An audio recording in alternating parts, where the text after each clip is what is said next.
6.27 수도권 부동산 규제 대책 이렇게 정리하면 됩니다. 대출 총량 줄인다고 했고요. 일반 대출은 50% 축소하기로 했고 정책 대출까지 손보기로 했습니다. 보금자리론 디딤돌 대출도 25% 감축하기로 했습니다. 그럼 앞으로 은행에서 중단할 수도 있느냐? 그렇게는 안 되도록 노력하겠다라고 이야기를 했고요. 은행 규제하기로 했는데 앞으로 2주택자들 그리고 기존 주택 한 채 가지고 있던 사람들이 한 채만 더 사겠다고 하는 경우에도 추가 주담대가 아예 불가능합니다. 그러면 갈아타기 하는 사람들 어떡하냐? 1주택자들 어떡하냐? 6개월 안에 처분하겠다는 약정 쓰면 가능합니다.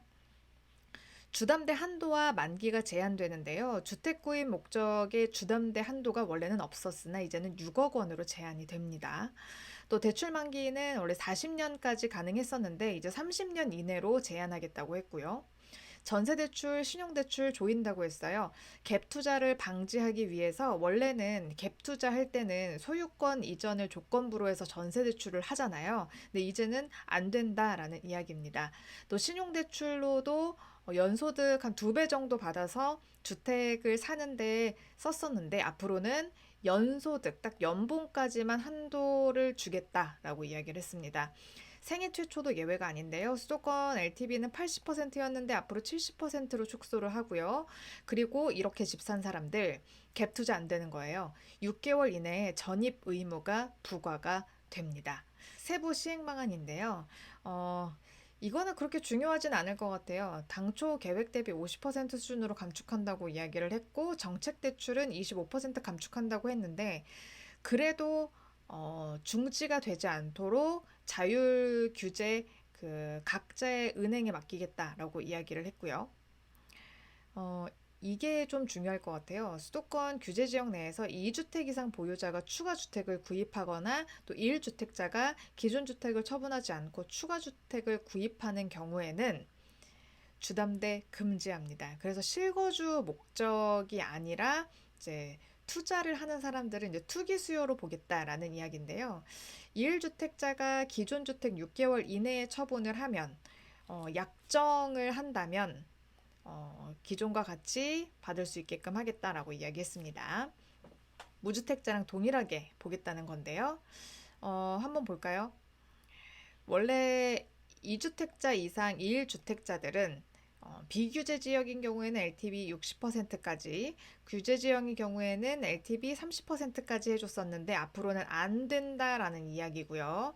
처분 조건부 1주택자들은 기존과 동일하게 갑니다. 근데 시행 시기가 중요합니다. 6월 28일 이미 시행이 됐습니다. 이렇게 유예기간 없이 시작이 된 게 참 신기하죠. 그리고 원래 수도권이나 규제 지역 내 보유주택을 가지고 있는 사람들이 뭐 생활비나 뭐 이런 걸로 쓰겠다라고 해서 받는 생활 안정자금 주담대 한도를 1억 원으로 제한하기로 했습니다. 1억 원 이상으로는 해주면 니네 또 주택 투기할 거지? 라고 해서 안 해주겠다는 아니고 1억 원까지 해주겠다고 이야기를 했습니다. 자, 그리고 이게 되게 중요할 것 같은데 원래 DSR 규제가 원래 7월부터 또 더 강해졌잖아요. 그래서 40년짜리를 무조건 받아야 되는 사람들이 있는데 이제 앞으로는 30년 이내로 제한을 해서 DSR 규제 우회를 방지하기로 했습니다. 이것 때문에 약간 피눈물 흘리는 분들이 있을 것 같긴 합니다. 그리고 수도권 규제 지역 내 소유권 이전 조건부 전세대출, 그러니까 갭 투기를 금지하겠다는 건데요. 원래 10억짜리 집을 살 때는 5억짜리 뭐 전세 임차인을 데리고 하는 그런 경우가 굉장히 많았었는데 앞으로는 그거 금지하겠다는 겁니다. 전세대출 심사할 때 임대차 계약서상 임대인과 임차주택 소유주가 다른 경우에 취급을 금지하겠다라고 이야기를 했어요. 근데 이 경우에도 바로 시행이 되긴 했는데 원래도 안 되긴 했잖아요. 근데 이거 앞으로 또 안 된다고 하지만 사실은 전 주인이랑 이미 맺은 임차인인 경우에는 상관이 없어서 이거는 뭐. 자, 그리고 신용대출 한도를 차주별 연소득 이내로 제한하겠다. 아까 말씀드렸죠? 차주별 연소득 연봉으로 제한을 하겠다라고 이야기를 했습니다. 이것도 바로 시행이 됐어요. 자, 그리고 금융회사가 이 수도권이나 규제지역 내에서 취급하는 주택 구입 목적 주담대, 이거는 앞으로 최대 한도 6억 원으로 제한을 하겠다. 집이 얼마든 간에 최대 한도는 6억 원이다. 이야기를 해서 만약에 6억 미만으로 원래 받으려고 했던 분들한테는 그렇게 큰 제한은 안 갈 것 같기는 합니다. 근데 중도금 대출 같은 경우에 적용이 제외된다고 하죠. 정책 대출도 자체 한도를 적용한다고 합니다. 자, 그리고 LTV 규제가 강화가 되는데요. 원래 생애 최초 주택 구입하는 분들은 LTV 80%였는데 앞으로 70%로 강화를 한다고 하고요. 이거 받았으면 전입을 꼭 해야 한다고 합니다. 6개월 이내 꼭 해야 된다고 하고, 이거는 정책 대출, 디딤돌이나 보금자리론 받은 사람들도 동일하게 적용하겠다라고 이야기를 했습니다. 근데 지방 같은 경우에는 현행과 동일하게 전입 의무는 없습니다. 그리고 이 주택기금 디딤돌 버팀목 대출 같은 경우에는 앞으로 좀 축소 조정을 하겠다. 그래서 주택공급이나 저소득 서민 대상 주택자금 지원이나 이런 본연의 역할에 집중할 수 있도록 운영을 하겠다라고 이야기를 했습니다. 근데 사회 초년생들 같은 경우에는 버팀목 대출 되게 많이 받는단 말이에요. 일반 같은 경우에는 그대로 가는데 생초나 청년 버팀목 같은 경우에는 원래는 전 지역이 2억 원까지 받을 수 있었거든요. 근데 이거 앞으로 1.5억 원까지로 해준다고 해가지고 이 굉장히 이자가 낮아서 많은 청년들이 좀 이용하고 있었던 걸로 알고 있는데 1.5억 원의 제한이 딱 걸려버리면 여기서도 좀 피눈물 흘리는 분들이 있을 것 같기는 합니다. 신혼인 경우에도 수도권은 2.5억 원을 거의 5천만 원씩 줄어들고요. 지방은 2억 원이었는데 앞으로 1.6억 원으로 줄어듭니다. 신생아도 마찬가지예요. 원래는 3억 원까지 됐는데 2.4억 원까지 되고 이것도 이미 시행이 돼버렸습니다. 그래서 하반기에 이제 대출 받아야 됐던 사람들, 이사해야 했던 사람들 같은 경우에는 좀 아쉽게 됐습니다. 그리고 수도권 규제 지역 내 주담대를 받으면 6개월 이내 전입 의무를 받았다. 이거는 정책 대출도 마찬가지로 할 예정이다. 라고 이야기를 하고 있습니다. 이것도 지방은 전입 의무가 없습니다. 그리고 수도권 규제 지역 내 전세 대출 보증 비율, 이것도 좀 문제일 것 같은데 현행보다 좀 강화를 하겠다고 했어요. 90%에서 80%로 내리겠다고 했는데 이것도 좀 전세 대출 보증 비율 같은 경우에는 이제 허그가 워낙 전세 사기 때문에 많이 물어내가지고 적자가 심하다라고 해서 이거는 시행이 될 것 같았는데 역시나 됐네요. 네. 근데 지방은 역시 뭐 90% 그대로 받을 수 있고 수도권 규제 지역이 문제입니다. 아, 좀 아쉽게 됐습니다. 네.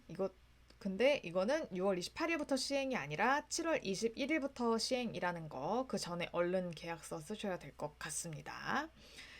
자, 근데 되게 궁금하신 게 이번 조치 시행이 어떤 기준이냐라고 이야기를 하는데, 이거는 주택 매매 계약이나 전세 계약을 이미 한 사람들, 그리고 대출 신청 접수가 완료된 차주들, 이런 사람들은 실내 이익을 보호하고 실수요자들에게 불치게 피해가 발생하지 않도록, 그러니까 이미 계약서 쓰시고 또 대출도 신청을 하신 분들은 받을 수 있게 하겠다라고 이야기를 한 거고요. 자, 이거는 Q&A인데요. 아까 말씀드린 것처럼 총량 관리가 초과가 되면 대출 공급이 중단되냐라고 물어보니까 가급적이면 대출 중단 없이 조정해 나가는 것으로 하겠다라고 이야기를 했고요. 그리고 이것도 궁금하시죠? 처분 조건부 1주택자 아까 6개월 이내에 팔겠다라고 약정한 사람들, 이 사람들은 주택담보대출 시행일로부터 6개월 내에 기존 주택을 처분해야 된다고 합니다. 명의 이전까지 완료를 해야 한다고 하고 이거를 증빙을 해야 합니다. 근데 이거를 위반을 했을 시에 기한의 이익이 상실되고, 그러니까 대출금이 즉시 회수가 되고 향후 3년간 주택 관련 대출이 제한된다고 합니다. 꽤나 강력하게 지금 가져가고 있고요.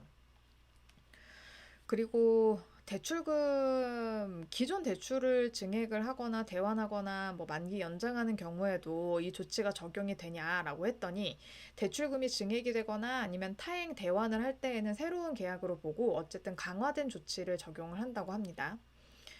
근데 대출금의 증액이 없이 대출을 기한을 연장을 하거나 아니면 금리 아니면 만기 조건만 변경되는 경우에는 종전 규정이 적용이 된다고 합니다. 그러니까 새로운 계약만 아니면 된다라고 하는 거예요. 그래서 신용대출 만기 연장을 하거나 아니면 계약갱신 청구권 사용이나 전세계약 연장으로 인한 전세대출 연장을 하는 것은 종전규정으로 적용을 한다는 얘기여서, 웬만하면 계약갱신하실 때 5%안 올리시는 게 나을 것 같고, 신용대출을 가지고 계신 분들은 상환하기보다는 만기 연장하시는 게 더 유리할 것 같습니다. 자, 그리고 이거 언제까지 적용되냐라고 물어보면, 시행일 전까지, 그러니까 28일 전까지 이미 지나버렸어요. 금융회사가 전산상의 등록을 통해서 대출 신청 접수를 완료한 차주, 종전 규정을 적용을 하고, 미리미리 집 사셔가지고 대출 받으셨던 분들은 괜찮을 것 같습니다. 그리고 또 시행일 전까지 주택매매 계약을 체결하고 계약금을 이미 납부한 경우 가계약은 불인정한다고 합니다. 그러니까 부동산 가서 무조건 계약서 쓰고 계약금 10% 납입을 했어야 한다는 거죠. 그리고 중도금 이주비 대출의 경우에는 시행일 전까지 입주자 모집 공고가 된 경우에는 종전 규정을 적용을 하고요. 만약에 뭐 입주자 모집 공고가 없을 경우에는 뭐 착공 신고를 하거나 재건축 재개발 사업장 조합원의 경우에는 관리 처분인가 받았거나 뭐 이렇게 되면 종전 규정 받을 수 있게 해달라고 해준다고 합니다. 전세대출 경과 규정은 시행일 전까지 임대차 계약을 체결을 했어야 돼요. 그러니까 이것도 가계약이 불인정이니까 계약금을 이미 납부한 경우에는 종전 규정을 적용을 해준다고 합니다. 무조건 가계약은 안 된다. 그러니까 6월 27일까지 아니면 28일까지 계약이 됐어야 한다라는 이야기입니다. 그리고 아까도 말씀드렸죠. 전세 계약의 연장으로 인해서 전세대출 보증 연장되는 경우에는 종전 규정을 적용을 한다고 합니다. 자, 이렇게 알아보면 될 것 같고요. 중요한 거는 어쨌든 주담대가 6억 원까지 한도가 제한된다라는 것과, 그리고 2주택자와 기존 주택 한 채를 가지고 있었는데 추가로 하나를 더 사시는 분들은 안 된다. 대출이 전면적으로 안 된다라는 이야기고요.